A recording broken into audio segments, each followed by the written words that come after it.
বিধানসভা নির্বাচনের ভোট গ্রহণ কেন্দ্রকে ঘিরে কড়াকড়ি ব্যবস্থা রাজ্য নির্বাচন কমিশনের তরফ থেকে, এবং যে বুথে ভোট হবে সেখান থেকে 100 মিটার দূরত্বে কার্যত লক্ষণ রেখা টেনে দেওয়া হয়েছে, এবং সেই 100 মিটারের মধ্যে যারা একমাত্র ভোটের অধিকার পাবেন তারাই থাকবেন, এবং ভোট গ্রহণ পর্বের সঙ্গে জড়িত যে সমস্ত ব্যক্তিরা এবং কেন্দ্রীয় বাহিনী বা পুলিশের তরফ থেকে যারা থাকবেন তারাই সেখানে প্রবেশের অধিকার পাবেন। শামসেরগঞ্জের দিঘরি হাই স্কুল, সেখানে দিঘরি হাই স্কুল এবং দিঘরি প্রাথমিক স্কুল মিলিয়ে 3টি বুথ রয়েছে। সেই 3টি বুথ থেকে 100 মিটার দূরত্বে দেখতে পাওয়া যাচ্ছে যে নির্বাচন কমিশনের তরফ থেকে লক্ষণ রেখা টেনে দিয়ে যাওয়া হয়েছে কার্যত, অর্থাৎ রাস্তার মধ্যেই সাদা কালিতে একদম চিহ্নিত করে দেওয়া এবং লিখেও দেওয়া হয়েছে 100 মিটার উল্লেখ করে দেওয়া হয়েছে। এছাড়া কাছের যে দেওয়াল রয়েছে সেখানেও 64, 65 এবং 66 নম্বর 3টে যে বুথ, সেই 3টে বুথ কোন দিকে এবং 100 মিটার দূরত্ব যে রয়েছে সেটাকেও দিক নির্দেশ করে দিয়ে যাওয়া হয়েছে।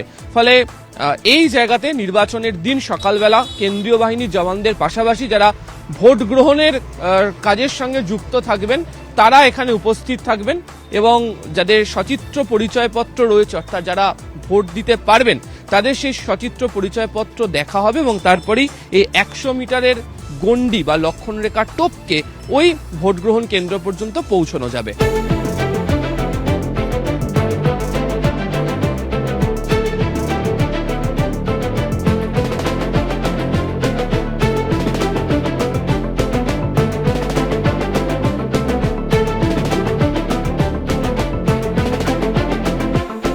এর পাশাপাশি বুথ বা যেটা ভোট গ্রহণ কেন্দ্র রয়েছে সেখানে 3টি করে ক্যামেরা রাখা হয়েছে, এবং সর্বক্ষণ সেই ক্যামেরার লাইভ মনিটরিং ফিড নির্বাচন কমিশনের কন্ট্রোল রুমে জমা পড়বে। 2টি ক্যামেরা থাকছে বুথের মধ্যে, 1টি ক্যামেরা থাকছে হচ্ছে বুথের বাইরে। এছাড়া বুথে প্রবেশ করার জন্য যে প্রধান যে দরজা রয়েছে সেখানেও ভিউ কাটার লাগিয়ে দেওয়া হয়েছে, যাতে বাইরে থেকে ভিতরে কি হচ্ছে সেটি দেখতে না পাওয়া যায়। এবং ভোট গ্রহণ কেন্দ্রগুলোর বাইরে দেখাও যাচ্ছে যে জেনারেটর রাখা হয়েছে যাতে বিদ্যুৎ নিয়ে কোনো ধরনের সমস্যা তৈরি না হয়।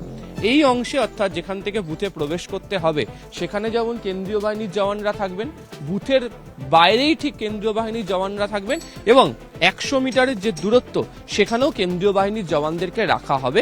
পাশাপাশি পুলিশের তরফ থেকেও এই গোটা এলাকা জুড়ে অর্থাৎ যেখানে ভোট গ্রহণ কেন্দ্র রয়েছে তার বিভিন্ন এলাকা জুড়ে নজরদারি চলবে, এমনটাই নির্বাচন কমিশন সূত্রে খবর। এবং সেই অনুযায়ী যাবতীয় যে ভোট গ্রহণ কেন্দ্রগুলোকে সাজানো হয়েছে সে ধরনেরই প্রস্তুতি গ্রহণ করা হয়েছে। ক্যামেরা অসিত দাসের সাথে আবির ঘোষাল, নিউজ 18 বাংলা, শামসেরগঞ্জ।